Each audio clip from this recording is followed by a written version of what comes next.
Welcome to the first edition of Pete's Garage. It's really not Pete's Garage.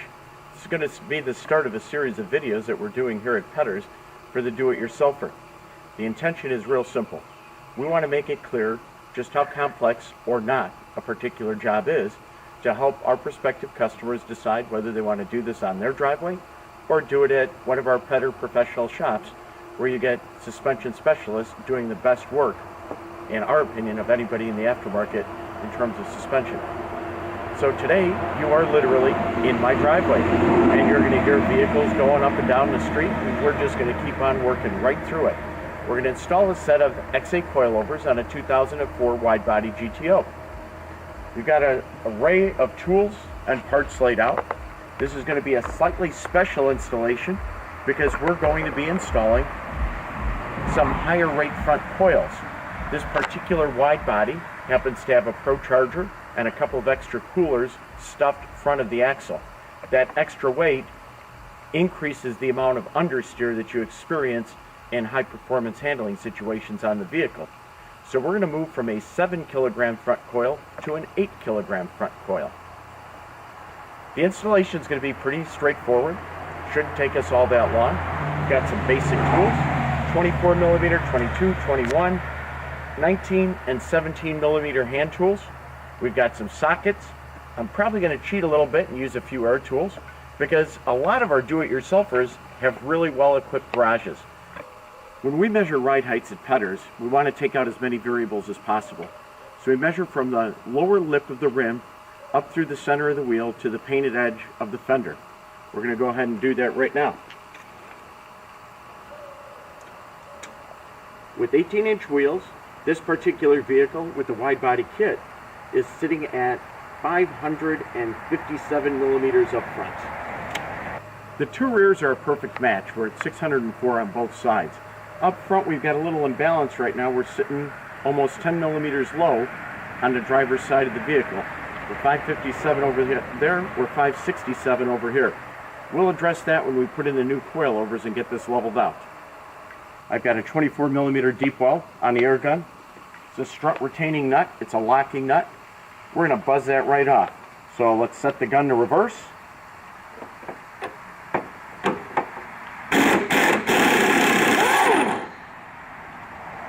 We've got the nut free, but we're not going to leave it off.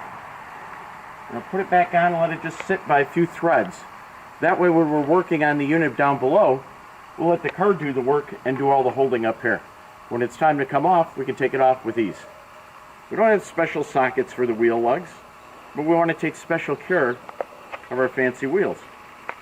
We'll take a bit of tape, trim it off,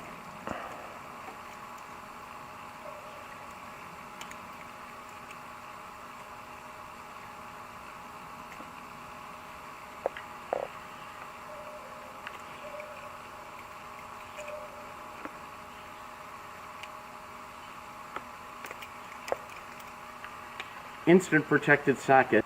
For safety, we're going to get a jack stand set under the front subframe.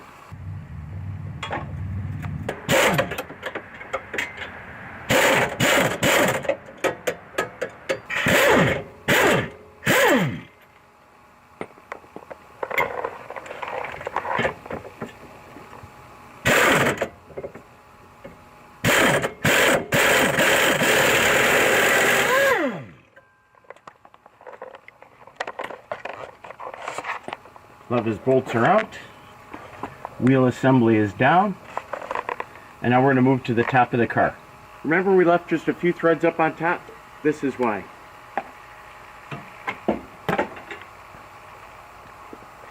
We're going to change out this front coil to a higher rate. Using a 19 millimeter wrench, we're just going to loosen the adjuster. We're going to pull out a number 5 key and a 24 millimeter wrench. Got our 5 millimeter key in, 24 millimeter wrench, and we're going to break this loose. You'll notice we're not using a spring compressor. There's a reason for that. We've only got 3 millimeters of compression on this coil, so it's not going anyplace. This is the coil that comes stock. It's a 62 millimeter diameter coil. It's 180 millimeters tall, and it's 7 kilograms. We're replacing it with a 62 millimeter coil, 180 millimeters tall, and 8 kilograms. Now we're just going to reverse the process. Drop the coil in place. Bearing plate. 5851, the world's best GTO strut mount. Put that 24 millimeter jam nut back on.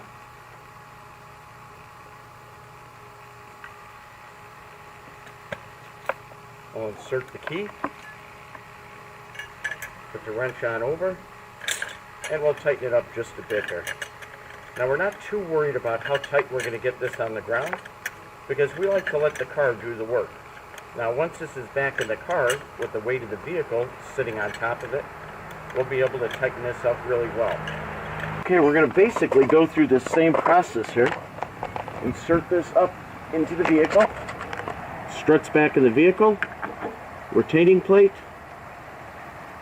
Couple of turns on it. Let the vehicle do the work.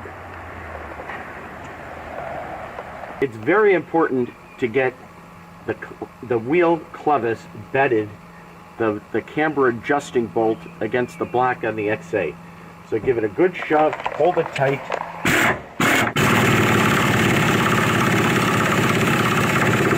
Now let's get the ABS wire back in place.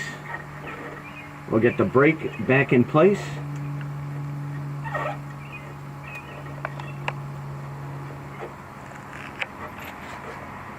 And then we're going to fit a brand new end link.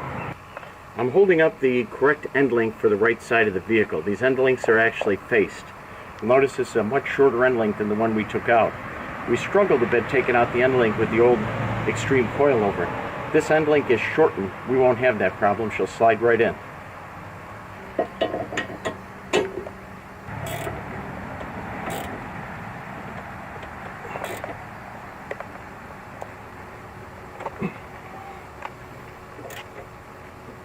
GTO wheels are hub-centric, and also they have relatively delicate hub faces.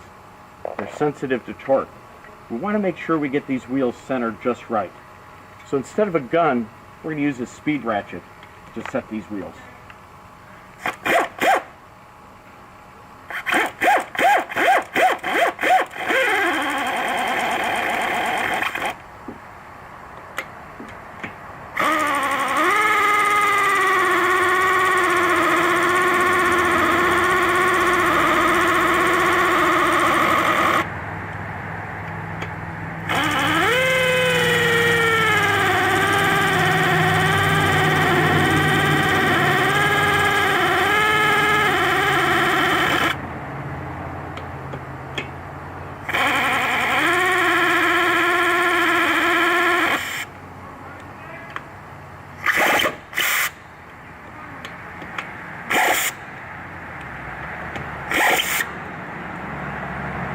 Right now we're at about 60 pounds.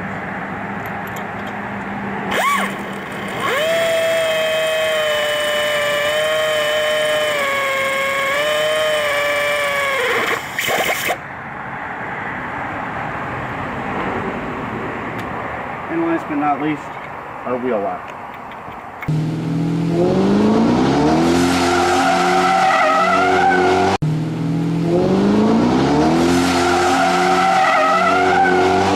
Okay, we put this XA together and we changed the coil. And we always want to check that jam nut on top of the 5851. We said we'd let the car do the work. So let's go back to that right now. We've got our shiny new jam nut on top.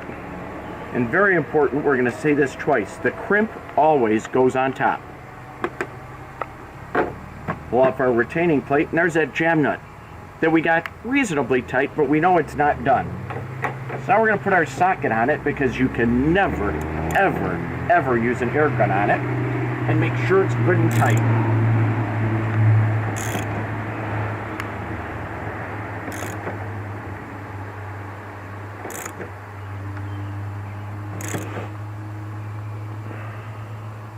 This is not going anyplace.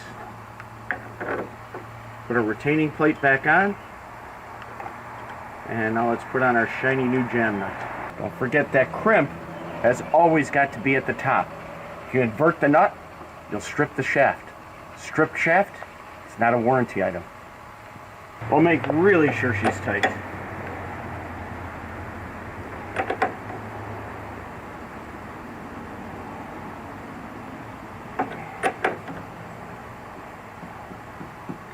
And that is good to go. Same process over on the passenger side.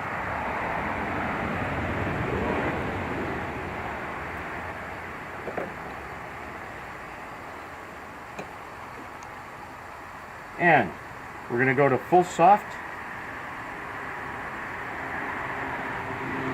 and count out 15 clicks. 1, 2, 3, 4, 5, 6, 7, 8, 9, 10, 11, 12, 13, 14, 15. We'll set the rear the same way. Full soft. 1, 2, 3, 4, 5, 6, 7, 8, 9, 10, 11, 12, 13, 14, 15. The front's pretty much good to go. We've got the adjusters set. All the installation work is done. We've got to move the car around a bit to check the ride heights. Before we set the final ride heights, we're going to go ahead and do the rear of the car, because when we lower the rear of the car, it'll change the front height. So we'll set the front height last, because the biggest ride height change is going to be in the rear on this particular vehicle. So what we're going to do now is spin the car around, give the front a chance to settle by turning it, and get lined up to do the rear of the car. We're ready to start on the rear shocks and the rear coils. We're going to start in the trunk. First thing we're going to do is pull the nuts off the top of both shock absorbers. We've already removed the fiber mat liner, whatever you want to call it, that covers up the gas tank. And now we're going to get in there with a 15mm deep well socket and a speed ratchet. You can use a hand tool to do it, but I'm lazy, so I'm using this. We've removed the nuts from the top of the rear shocks. We've jacked up the vehicle, and now I have my really fancy cardboard creeper. I use a broken down cardboard box because I don't jack the car up as high and it's easy to slide around on it. We're going to leave the wheels in place because the wheels add weight and actually pull down the control arms, which will make pulling out the springs that much easier. If we need a little help getting it back in place, we can always use a floor jack underneath the area where the shock absorber bolts to raise it back up. So we want to make this as easy as possible. The first thing we're going to do is remove the lower bolt from the end link on both sides. A 21mm socket and pop off these lower rear shock bolts.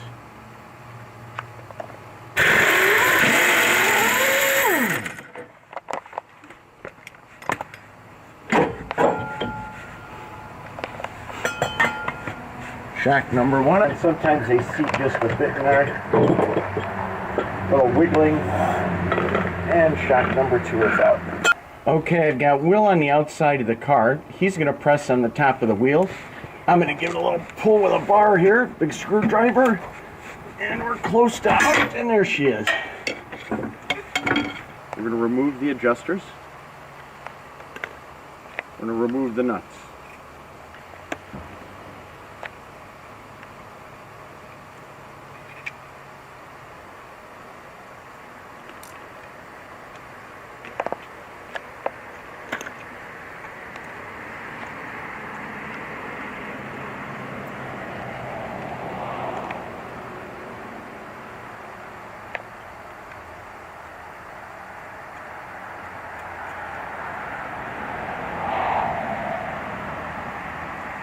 I'm going to put this hardware in the trunk so it's ready when we need it.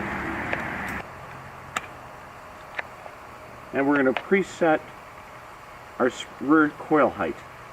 Now remember, this is an unusual vehicle. We're going to set this on the high side to start with because it is a wide body. And we are running some pretty big rims and tires in the back end. Because once we get it in the car, we can always adjust it down. But I'm taking a guess at the ride height, and I'm thinking this is going to be about right for us. So we'll count some threads and match these up. Now these locking rings we provide some special wrenches to set them. I'm a little bit more crude than that. I like to use a drift and a hammer and lock them old school style. A few moments ago we talked about presetting this rear adjustable spring seat. Now that we're under the car and not on a regular lift, we're struggling a bit to get it installed at this tall height. Well, why fight it? Let's make our life easy. We'll just spin this down, shorten the assembly, and then we'll be able to slide this in with a whole lot less effort. Once we get it back in, we'll go ahead and raise it back up.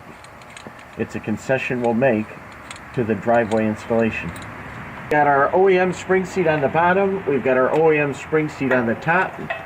We're going to slip this over the lower seat. Hold on, Will. We're over the lower seat. Will's going to give us a little bounce here. Almost, Will. One more. There we are. We're in. Okay. We're making some concessions here to video and doing this sideways and blind, but you get the general idea.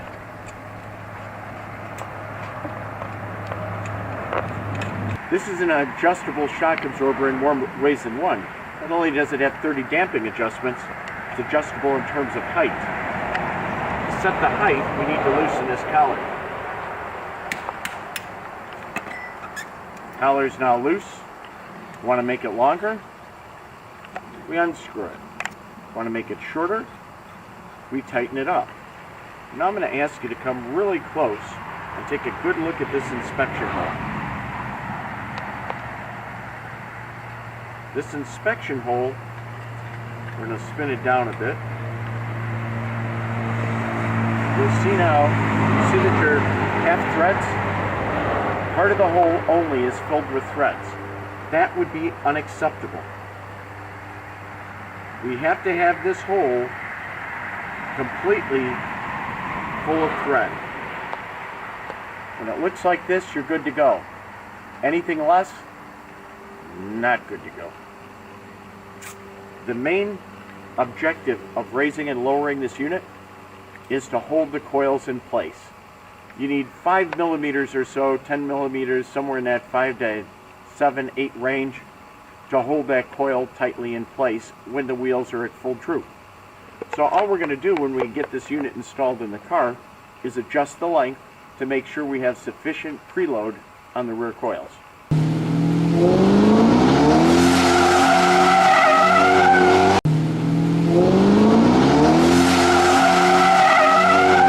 Remember we started this project, we were at 604, right now we're at 600. So our guess with the combination of springs that we had on here before, the springs with the shim, pretty much we guessed wrong. So we want this to come down another 20 millimeters. So we're going to jack the car back up, and we're going to make an adjustment to that spring perch and bring it down 20 millimeters.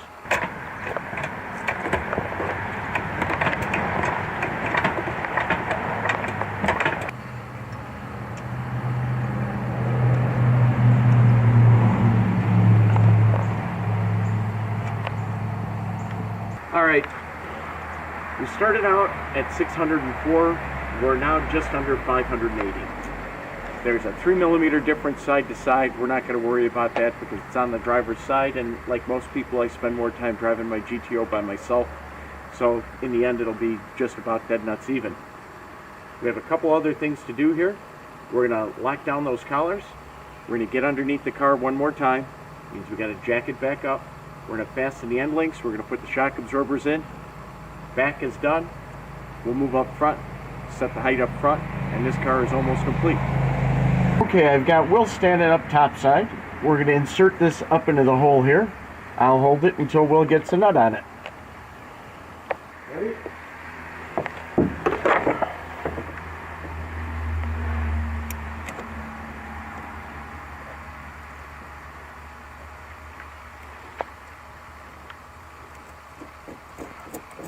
We've got good preload on the coil up here. It's not going anyplace. Everything is seated. It all looks good. But you'll notice our shock absorber is too long because we've lowered this vehicle. So I'm going to raise this collar.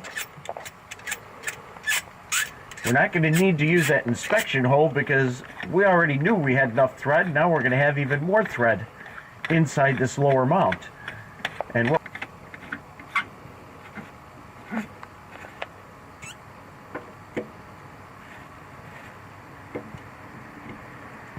we are set. I'll pull the ring down. Remember, we're going to set that with a hammer and a drift after we put in new lower bolts. Sometimes you run into a little glitch. The washer will not come off. So we're going to hold it with this vice grip and we'll take it off with the gun.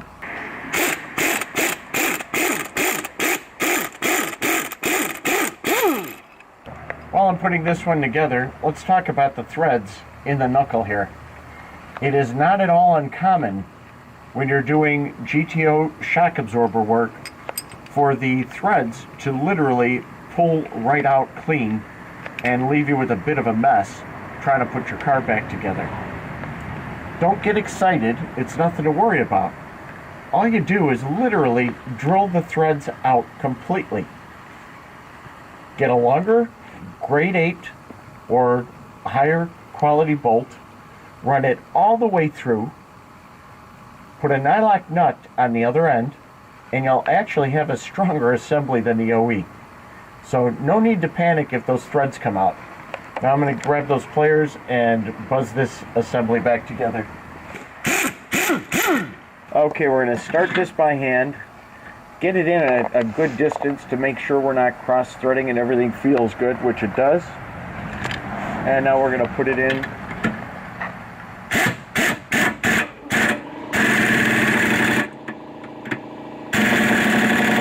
And that's what I call mechanic tight. Hands down, it's my favorite tool. Got my little hammer, got my drift. I give this a couple of more wraps just to make sure we're good and tight. And that ring is going no place. We'll do the same thing on the other side. All right, we've had a little difficulty getting this end link lined up. So we used the hydraulic jack and we've now got it set pretty well. We're going to drop the jack out of place here using this Phillips screwdriver to hold the line, and then we should be able to get our bolt in.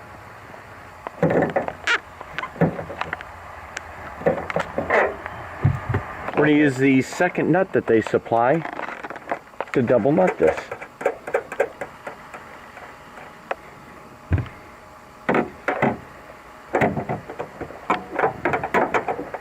Probably the most fun aside from driving is putting in the adjusters. Do the same thing.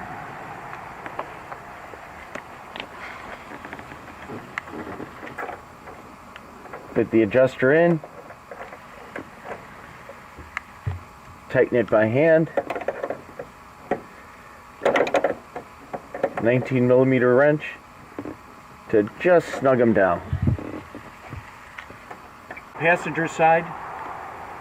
On the passenger side, because of the fuel fill tube, we're just going to hand tighten that in place. So just like we did in the front, let's go down to full soft. Always counterclockwise takes you to full soft. 1, 2, 3, 4, 5, 6, 7, 8, 9, 10, 11, 12, 13, 14, 15. One of the key features of a Petter's coilover is that it adjusts by screwing the monotube down into the clevis as opposed to changing the spring seat height. So what we're going to do is lock down the spring seat, make sure it's not going anyplace, and now we're going to unlock the monotube.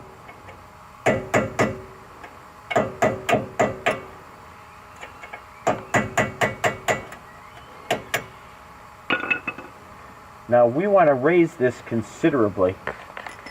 So what I'm measuring right now is the distance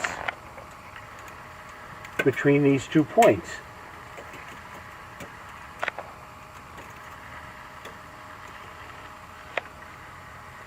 And we've got 21mm.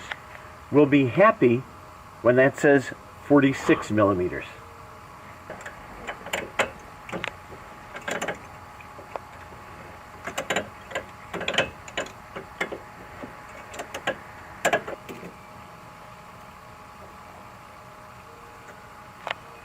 $7mm to go. 46.29 millimeters. Time to lock it down.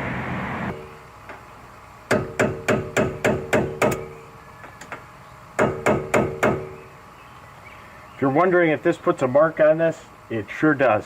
But you know what? I'd rather have a mark than a loose part. It always pays to double check. As long as we have the wheel off, let's get a wrench on. That's pretty darn tight. We've talked about this before. Torque is critically important on a GTO, especially those front wheels. So now we're going to take these up to 100 pounds. Yeah, I know it's an old wrench, but you know what? It's still accurate. Had it tested and it looked perfect. We've completed the installation of the XA coilovers on our GTO. That car drives absolutely great. I wish you could have been here to go for the test ride. We're really, really pleased with the result. It's taken us just over 4 hours to do the job. It helps to have a real strong assistant who can put some leverage on a wheel when you need to get a coil out. But all in all, the job went pretty straightforward. We had a little issue here and there with a couple of parts. It's not that unusual. The washer that wouldn't come off the rear lower shock bolt, that's something that you have to expect. Things don't always go right. But with everything that took place, a little bit more than 4 hours, we do have pretty good equipment. What we hope you see in this video is not a how-to video to put these on. The how-to manuals are written by our instructor, Mike White. This is to give you a good idea of the work that's required to do the job. Some of you look at it and say, oh, that's a piece of cake, I could do this in my sleep, and that's great. Others who were thinking you could do it, now either have the confidence to do it on your own, or go see your suspension specialist at Petters. We hope we've made your choice easier, and if you're going to take on this project, we know that you're going to be happy with the result. Thanks for watching.